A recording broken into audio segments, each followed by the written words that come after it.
जय जोहार मित्रों, मैं रविशंकर यादव स्वागत करता हूं आप सभी का हमारे यूट्यूब चैनल पर।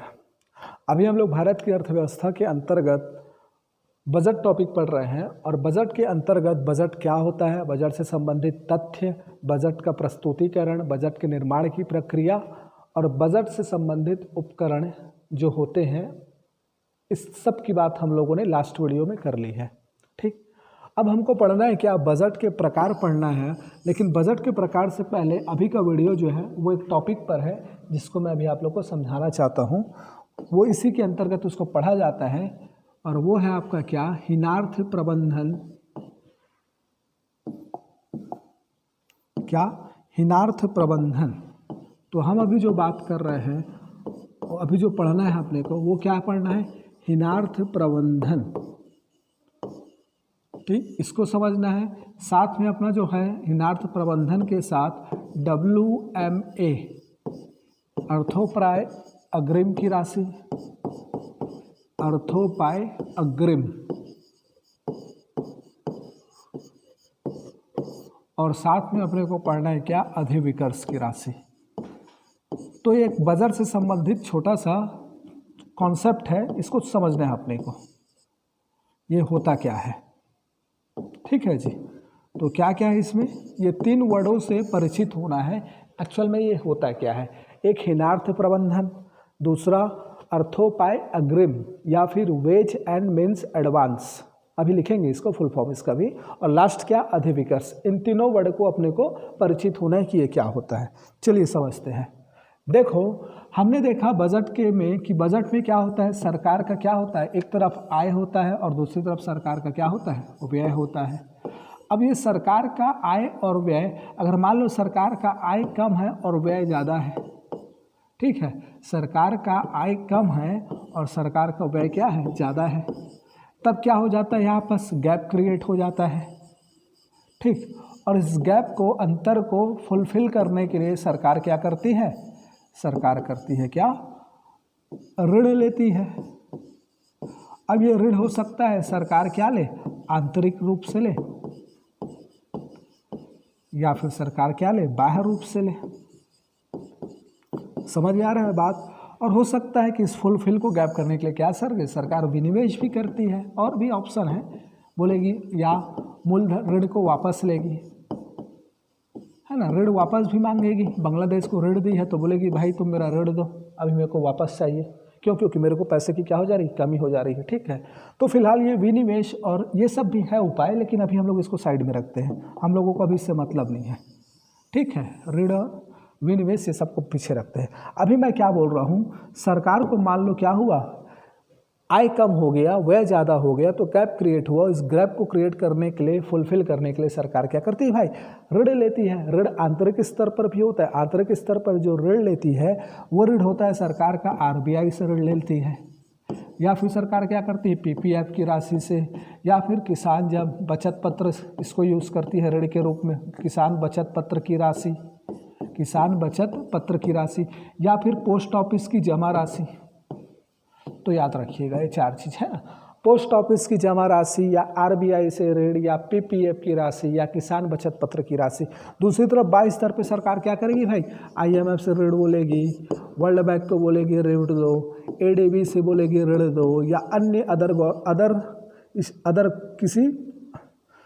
अदर कंट्रीज़ के गवर्नमेंट से ऋण मांगेगी। ठीक है, तो एक याद रखना ना, छोटा सा कॉन्सेप्ट यहाँ पास बता देता हूँ, खैर पढ़ेंगे उसको।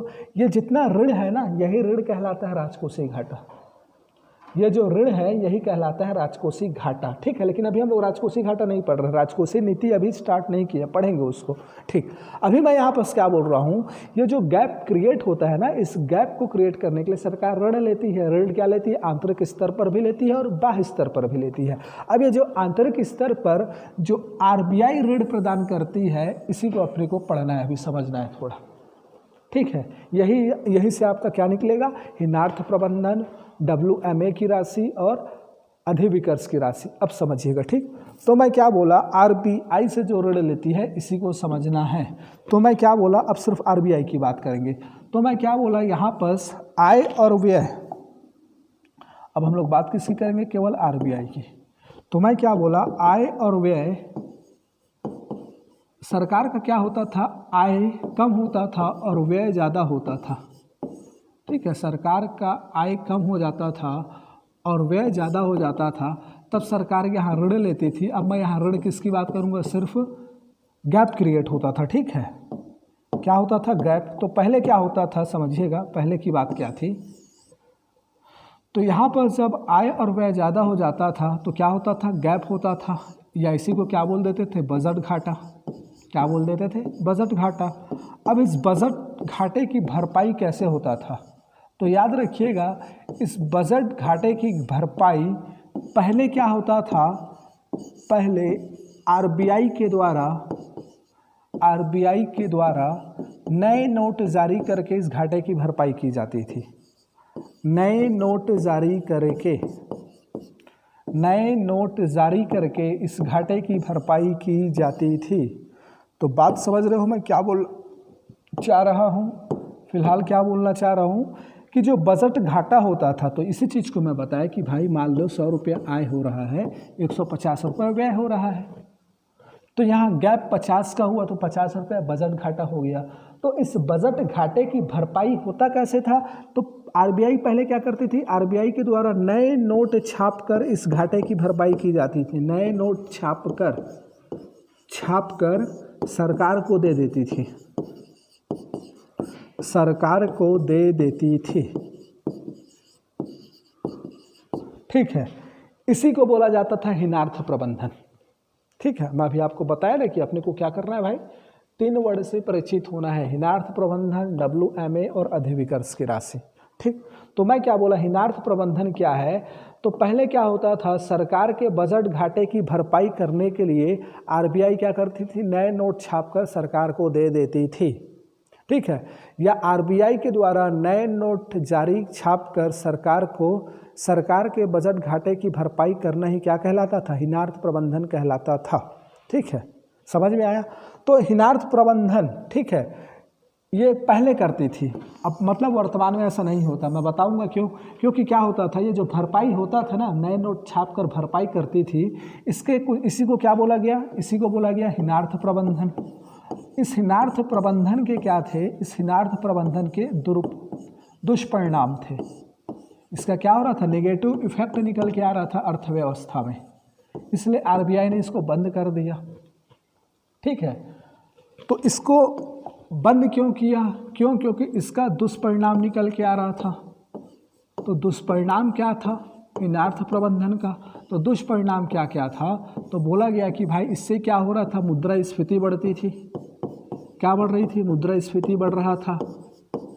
अब मुद्रास्फीति बढ़ रहा था तो मुद्रास्फीति के कारण क्या बढ़ रहा था, इसके कारण चालू खाते का घाटा बढ़ रहा था, करंट अकाउंट डेफिसिट, चालू खाते का घाटा। अभी चालू खाते का घाटा फिलहाल नहीं समझोगे, इसको ना थोड़ा सा माइंड में बस आप लोग अभी फिलहाल याद कर लेना, क्या कि जब मैं भुगतान संतुलन पढ़ाऊंगा वहाँ पर से क्लियर करवाऊंगा पूरा कि ये करंट अकाउंट डेफिसिट क्या होता है।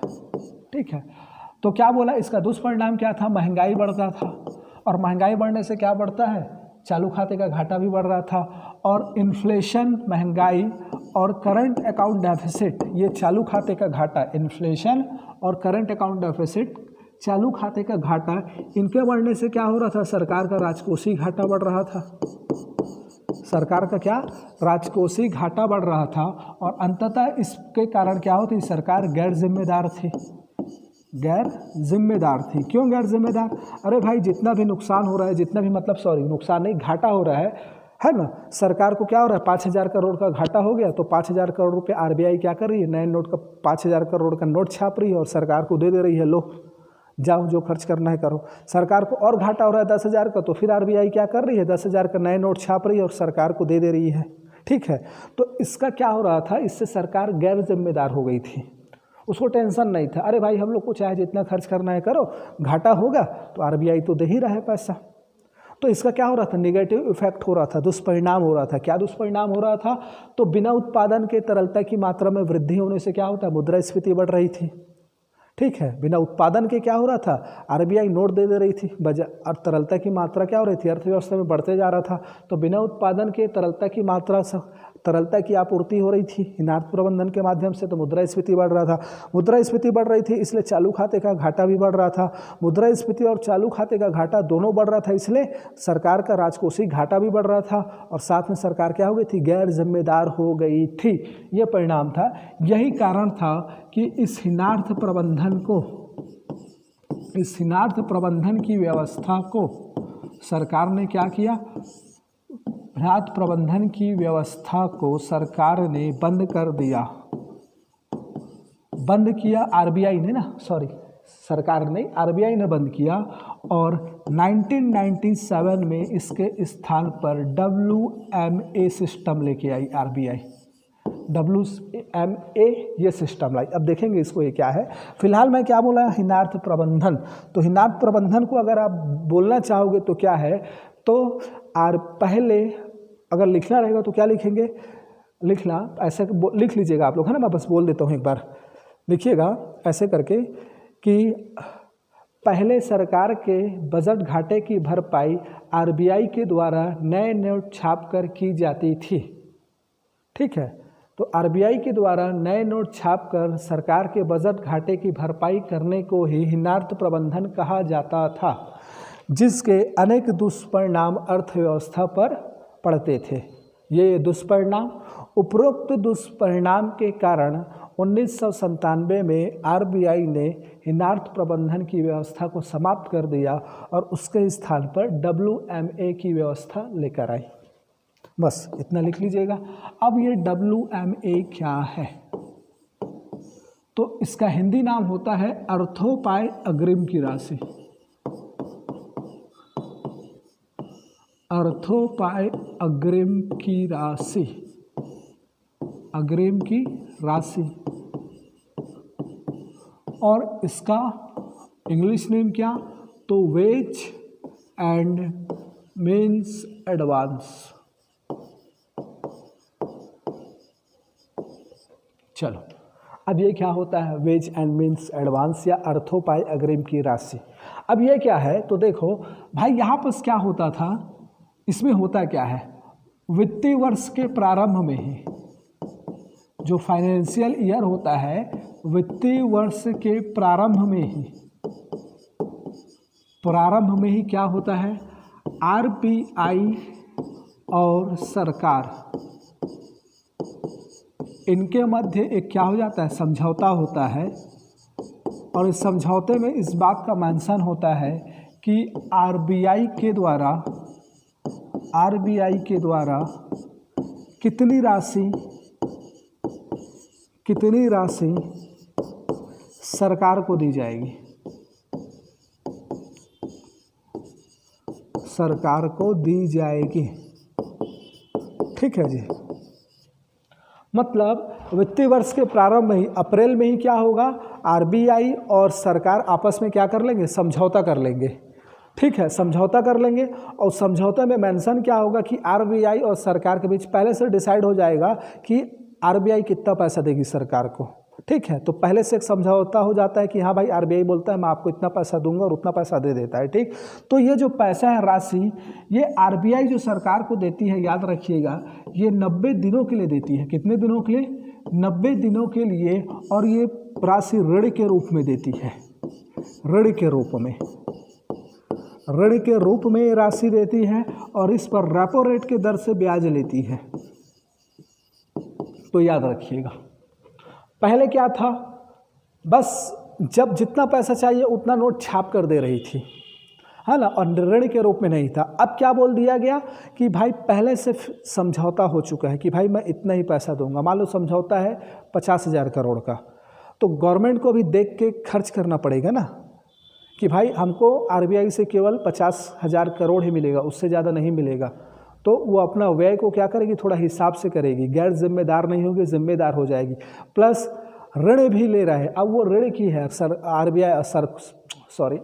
गवर्नमेंट को क्या करना पड़ेगा, ब्याज देना पड़ेगा। अब रेपो रेट की दर से क्या करेगी सरकार, उस राशि पर ब्याज देगी।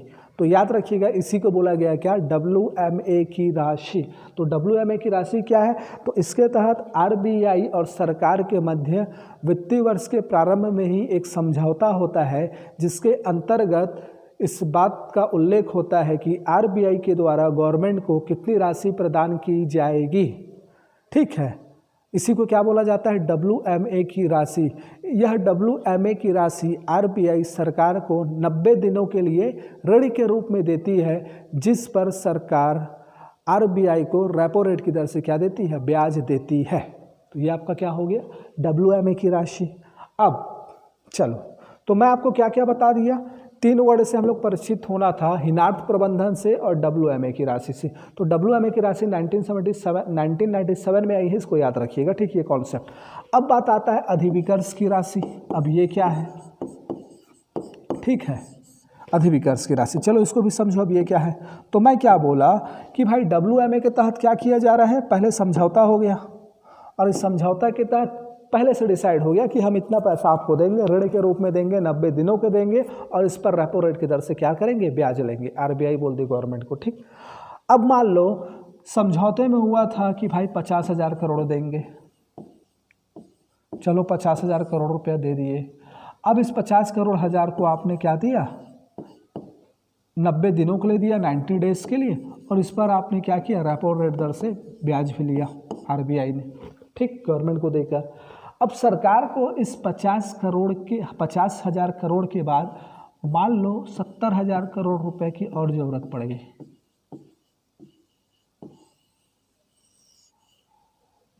तो ये 70,000 करोड़ रुपए के लिए अब सरकार क्या करेगी, तो ये 70,000 करोड़ रुपए को सरकार क्या करेगी, फिर से आरबीआई से मांगेगी। ठीक है, फिर से आरबीआई से मांगेगी। अब आरबीआई क्या करेगी, तो यहाँ पर तुलना रूप से थोड़ा पढ़ेंगे। एक था क्या, वेज एंड मीन्स एडवांस। ठीक, एक क्या था, वेज एंड मीन एडवांस। और एग्जाम्पल के रूप में मैं बताया कि यहाँ पर क्या किया, 50,000 की राशि, 50,000 करोड़ की राशि दिया गया। अब एक बात याद रखिएगा, वेज एंड मीन्स एडवांस की राशि के अतिरिक्त यदि सरकार को जो पैसे की आवश्यकता पड़ती है, तो उस राशि को अधिविकर्ष की राशि के रूप में आरबीआई के द्वारा दिया जाता है। अधिविकर्ष की राशि के रूप में आरबीआई के द्वारा दिया जाता है, और यह राशि 14 दिनों के लिए दी जाती है। कितने दिनों के लिए, 14 दिनों के लिए। और यदि यह राशि WMA की राशि तक है, तब इस पर रेपो रेट प्लस 2% की दर से ब्याज लिया जाता है, और अतिरिक्त राशि पर WMA से अतिरिक्त राशि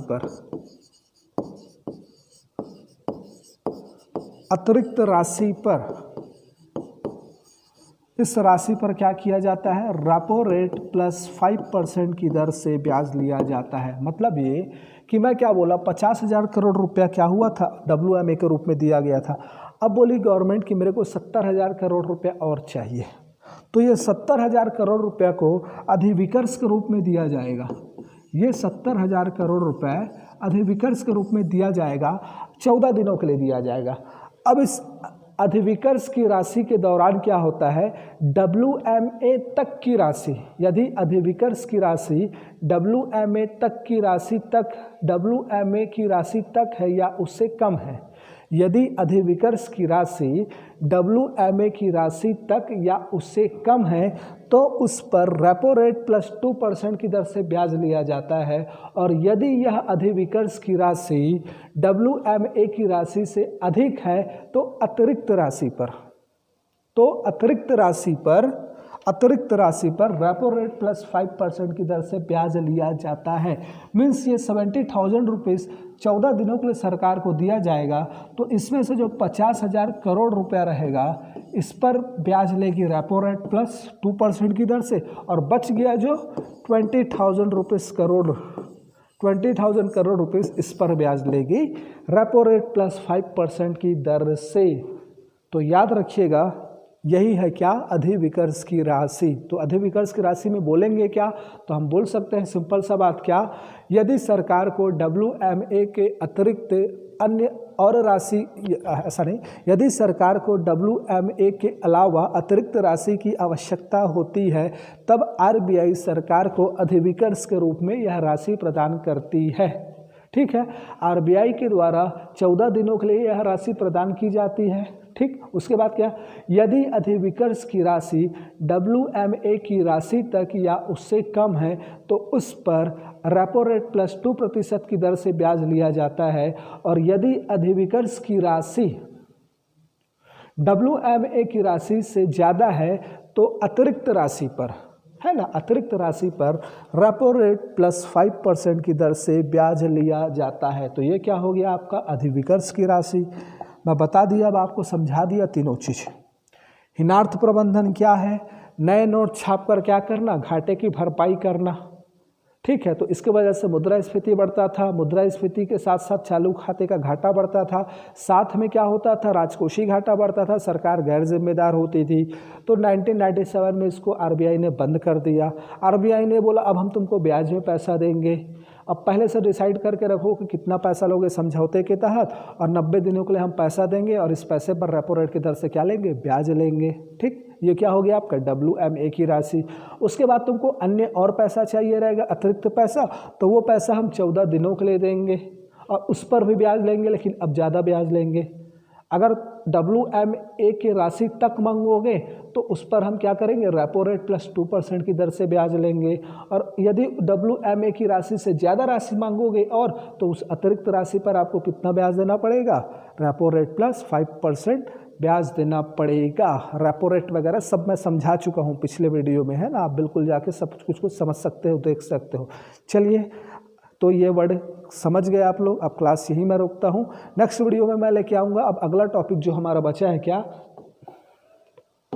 बजट के प्रकार, और इस बजट के प्रकार को समझ लेंगे, उसके बाद हम लोग क्या देखेंगे,